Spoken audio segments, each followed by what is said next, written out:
Hello साथियों, नमस्कार। आप देख रहे हैं आपका अपना YouTube channel DS Mishra official और आपके अपने चैनल पर इस खास महत्वपूर्ण वीडियो सेशन में आपका हार्दिक स्वागत है। और यह वीडियो संबंधित होगा वैसे शिक्षक साथी जो सक्षमता द्वितीय चरण में उत्तीर्ण होकर विशिष्ट शिक्षक बने हैं, उनके एचआरएमएस के संबंध में इस वीडियो में बातचीत होगी। हम सभी जान रहे हैं कि विशिष्ट शिक्षकों का सक्षमता द्वितीय में भी जो उत्तीर्ण है और विशिष्ट शिक्षक बने हैं, उनके वेतन भुगतान की प्रक्रिया से पहले उनका प्रान जनरेशन होना है, फिर एचआरएमएस पर ऑनबोर्डिंग होनी है। तो इस वीडियो में मैं बात करूंगा कि जो एचआरएमएस पर सक्षमता द्वितीय शिक्षकों की ऑनबोर्डिंग होनी है, क्या उसमें आपकी भी कोई भूमिका है, क्या विशिष्ट शिक्षकों को भी कोई काम करना है जो सक्षमता 2 में उत्तीर्ण है, और साथ ही साथ एचआरएमएस पर आपकी ऑनबोर्डिंग कब होगी, इस पर भी बात करूंगा।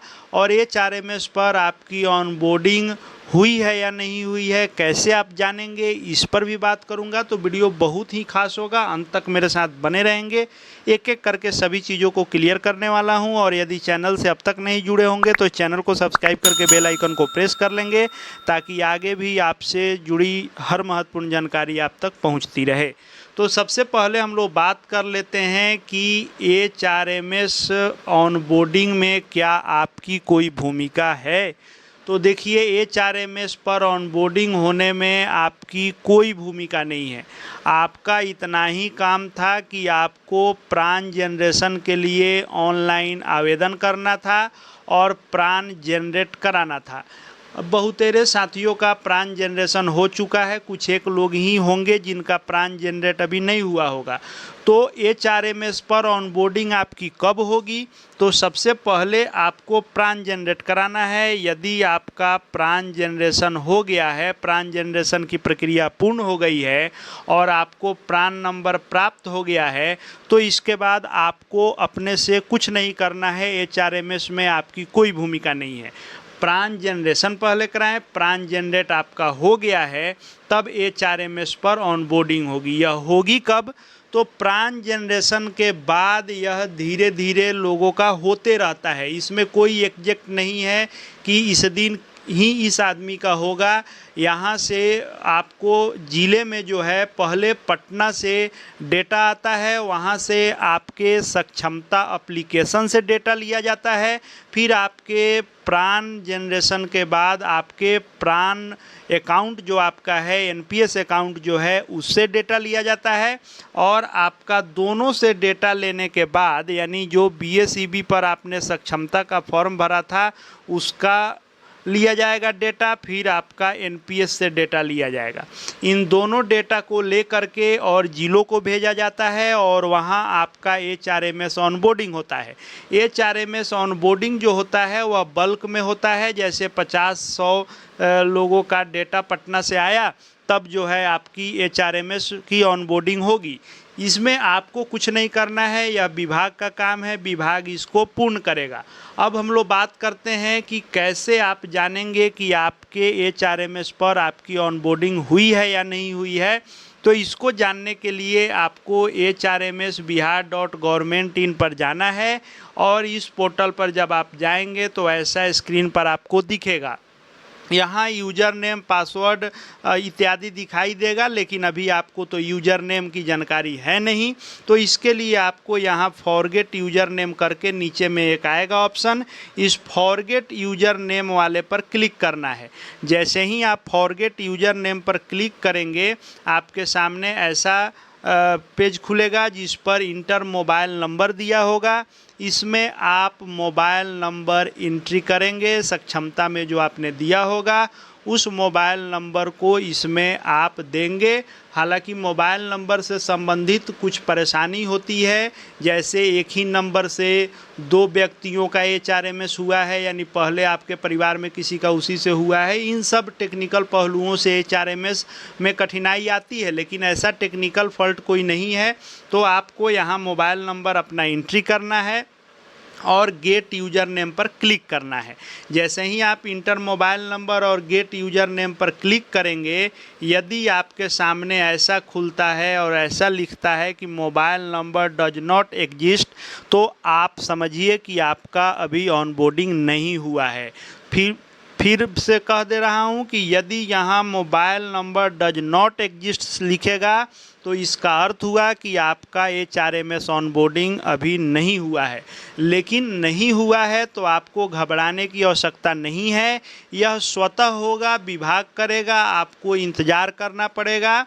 यदि यहाँ यह mobile number does not exist के बदले यह लिखता है कि user name successfully on your registered mobile, यानी यदि मोबाइल नंबर डालने पर यूज़र नेम भेजने को लेकर के ग्रीन से यहाँ लिखता है, यानी आपका HRMS ऑनबोर्डिंग हो गया है।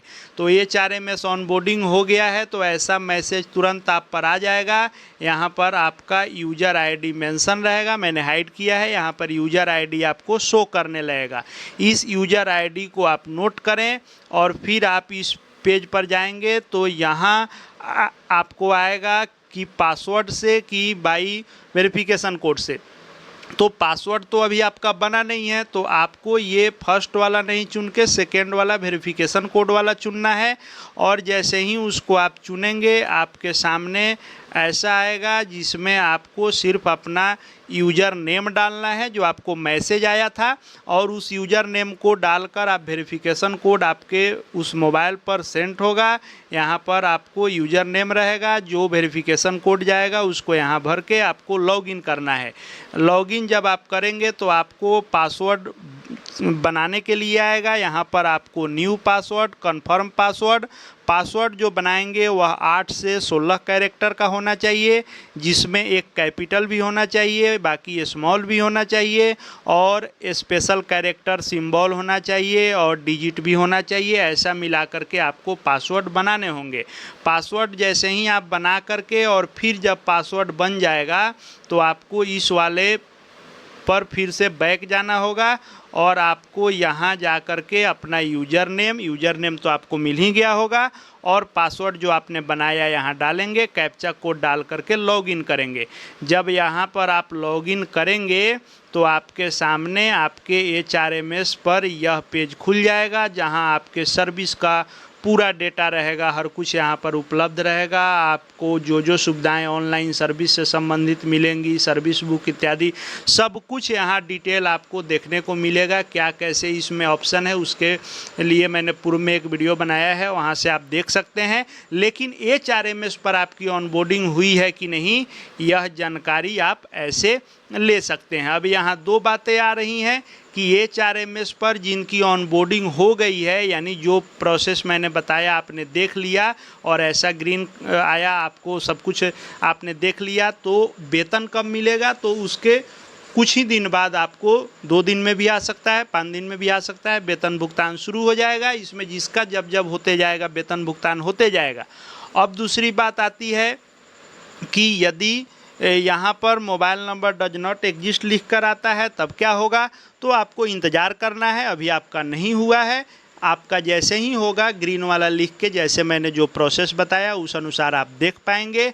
अब बात आती है कि किनका नहीं हो पाता है, तो कुछ टेक्निकल फॉल्ट जिसमें आ जाता है मोबाइल नंबर को लेकर के, अकाउंट नंबर को लेकर के, या कुछ वैसा चीज़ रहता है जिससे डेटा जो आपका मैच नहीं करता है तब आता है। तो वैसी किसी के साथ समस्या होगी तो वह बाद में शिक्षा विभाग उसको भी फाइंड आउट करता है, उसका जो है PDF जारी होता है जिसमें जो चीज़ कमी रहती है उसको सुधार करने का मौका देता है, फिर आपकी HRMS ऑनबोर्डिंग होती है।